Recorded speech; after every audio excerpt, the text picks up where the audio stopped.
అంశం ఇది ప్రధానమైనటువంటి అంశం అందరికీ అంటే దేశాన్నే కలవరపెడుతున్నటువంటి అంశం.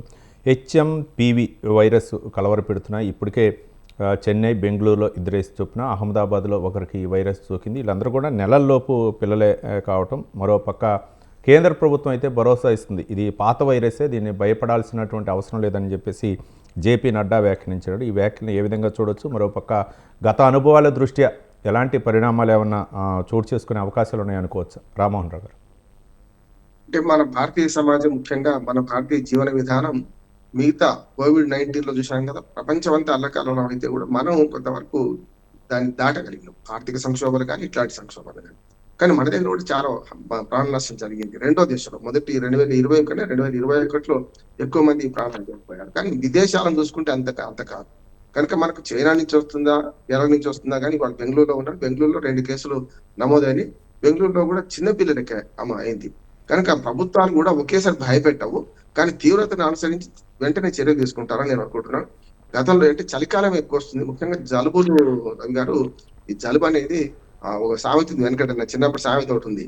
అంటే మందు వాడితే వారం రోజులు తక్కువైంది, మందు వాడకపోతే 7 రోజులు తక్కువైంది అని. ఇట్లా మనకు జలుబు లాంటిదే ఇది. కానీ అశ్రద్ధ మాత్రం చేయొద్దు. జేపీ నడ్డా గారి హెచ్చరికను మనం గమనించాలి. ప్రభుత్వం ఎప్పటికప్పుడు అనుసరించే మార్గదర్శకాలను పాటించాలి. ఇప్పటికే కొన్ని గైడ్లైన్స్ ఇష్యూ చేసింది. మనము ముక్కు తుడుచుకోవడం, ఖర్చు వాడితే కరచాలనం చేయొద్దు, నమస్కారం ఏమొద్దు. మళ్ళీ సేమ్ 2019లో ఏవైతే నిబంధనలు పెట్టారో అవన్నీ పెడుతున్నారు. నేను మంచి అంటున్నాను.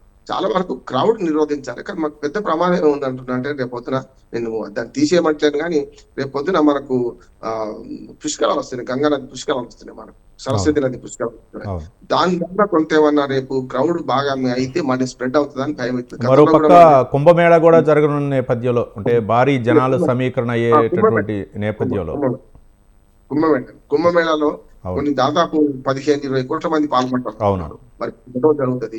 ఇది కొంచెం ఏమన్నా దెబ్బతీస్తుందని అనుకుంటున్నాను.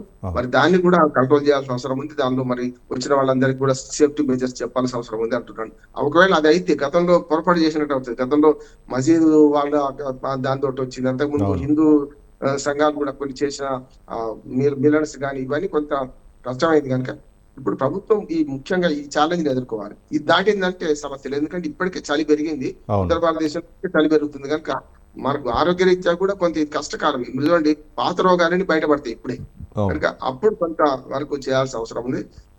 ప్రివెన్స్ తీసుకుంటున్నారు, ఇంకా కొంత చేయాల్సిన అవసరం ఉంది. వ్యాక్సినేషన్ జరిగింది ఇప్పటికే. కనుక 3వ వ్యాక్సినేషన్ బూస్టర్ డోస్ వేసుకున్న వాళ్ళు కూడా ఈ అనవసరంగా గుండెపోట్లు వస్తున్నాయి, కార్డియాక్ అరెస్ట్ జరుగుతున్నాయని చెప్తున్నారు. కనుక ఈ వ్యాక్సిన్ మందు కాదు. ఇప్పుడు మన నిరంతర జాగరూకతనే మందు. మనం సమాజానికి చెప్పేది భయపడొద్దు, కానీ భయపడాలి, రెండు చెప్పాలి. భయపడొద్దు అని చెప్పుకుంటూనే దీన్ని ఎట్లా జాగ్రత్తగా హ్యాండిల్ చేయాలని ప్రజలకు మెలకువలు నేర్పాలని నేను అనుకుంటున్నాను. క్రౌడ్ ఉన్న దగ్గర పోవద్దు, ఎక్కడైనా సరే, బెంగళూరు కావచ్చు, హైదరాబాద్ క్రౌడ్ ఉన్న దగ్గర పోవద్దు. చాలా వరకు మనకు అంటే సామాజిక దూరం అనొద్దు అని, భౌతిక దూరాన్ని పాటించాలి అని నేను. కానీ మీరన్నట్లు ఇప్పుడు కుంభమేళా అవ్వచ్చు, లేకపోతే పుష్కరాలు అవ్వచ్చు, వీటన్నిటి సందర్భంలో కూడా క్లౌడ్ ఎక్కువగా ఉంటుంది కాబట్టి కంపల్సరిగా ఈ సూచనలు ఏవైతే వాటిని పాటించాలా. కానీ ఇతర దేశాల నుంచే ఎక్కువగా, ముఖ్యంగా చైనాలో అయితే మాత్రం అస్తవ్యస్తంగా ఉంది వైరస్ కలకలం వలన. అక్కడి నుంచి కానీ లేకపోతే ఇతర దేశాల నుంచి వచ్చే వాళ్ళపై ఎయిర్పోర్ట్లో ఇంకా అప్రమత్త చేయాల్సినటువంటి అవసరం ఉందంటారా? ఖచ్చితంగా. ఇప్పుడు చైనాలో మొదలైంది, ఎక్కడి నుంచి వచ్చింది? మనకు ముఖ్యంగా కేరళ నుంచి వచ్చింది.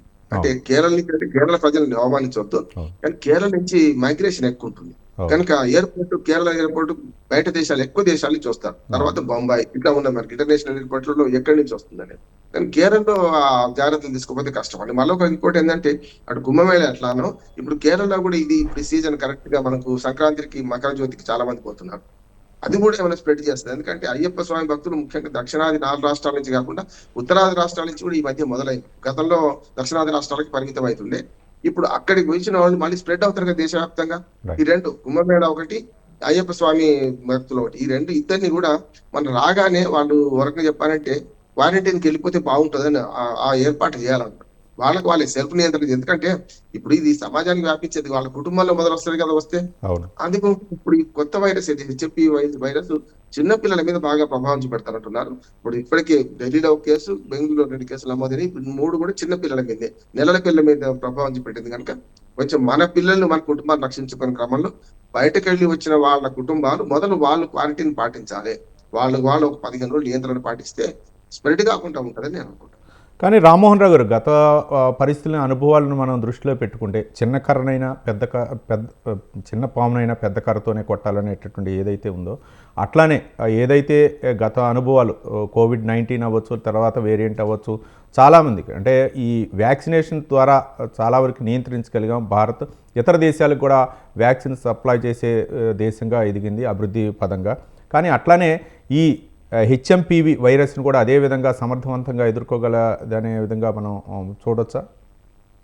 ఖచ్చితంగా. నా ఉద్దేశం ఏంటంటే అన్ని ప్రభుత్వాల మీద నెట్టలేము రవి. ఎందుకంటే ప్రభుత్వం చేసే పని ప్రభుత్వం చేస్తుంది. మనం చేసే పని మనం చేయాలి కదా. అవును. ఇది ఒక ఉపద్రవం లాంటిది. ఉపద్రవంలో అందరూ సహకరించాలి తప్ప ఇప్పుడు 2 చేతులు కలిస్తేనే చప్పట్లు అవుతాయి. అవును. పంచాయతీ కానీ మంచికైనా సరే.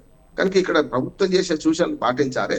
దాంతో పాటు మనం కూడా సెల్ఫ్ నియంత్రణ చేసుకోవాలి. ప్రజలు అది గమనించాలంటున్నాడు. ఏముంది 4 రోజులు సినిమాకి పోతే అయిపోతుంది. 4 రోజులు ఇప్పుడు సినిమా హాల్ల నుంచి కూడా ఎక్కువ అవకాశం ఉంటుంది. అవును. ఎందుకంటే అదే సీట్లలో వరుసగా షోలు జరుగుతుంటాయి కనుక ఎవరైనా హెచ్ఎంపీ వైరస్ సోకిన వాడు వచ్చి నిమిషం కూర్చుంటే మనం కూడా దగ్గినప్పుడు తుమ్మినప్పుడు ఏదైతే బయట అంటే స్ప్రెడ్ కాకుండా చూసే ప్రయత్నం చేయాలి. సెల్ఫ్ నియంత్రణ పాటించాలి. ప్రభుత్వం ఇచ్చే సూచనలు మార్గదర్శకాలు పాటించాలి. ఒక్క ఎండాకాలం అంటే ఇంకొక 2 నెలలు వెళ్తే మార్చి వచ్చిందంటే ఇది ఇంత పెద్దగా ఉండదని నేను అనుకుంటున్నాను. వాతావరణ పరిస్థితులు అనుకూలించకపోయినప్పుడు మనం కూడా జాగ్రత్తగా ఉండాలి. ఇప్పుడు మంచం ఉన్నంతనే కాళ్ళు చాపుకుందాం, దాటి ఎందుకు పోదాం? రైట్. అంటే ఈ 2 నెలలే అప్రమత్తంగా ఉండాలంటారు.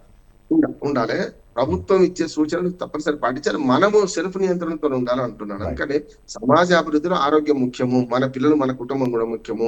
మనము ఆ జాగ్రత్తలు తీసుకున్నప్పుడు ప్రభుత్వం చేసే సూచనలు పనికొస్తాయి. కానీ ప్రభుత్వం చెప్పేది వాళ్ళే, మనం చేసేది మనమే అంటే మనకే నష్టం అవుతుంది అంటున్నాను.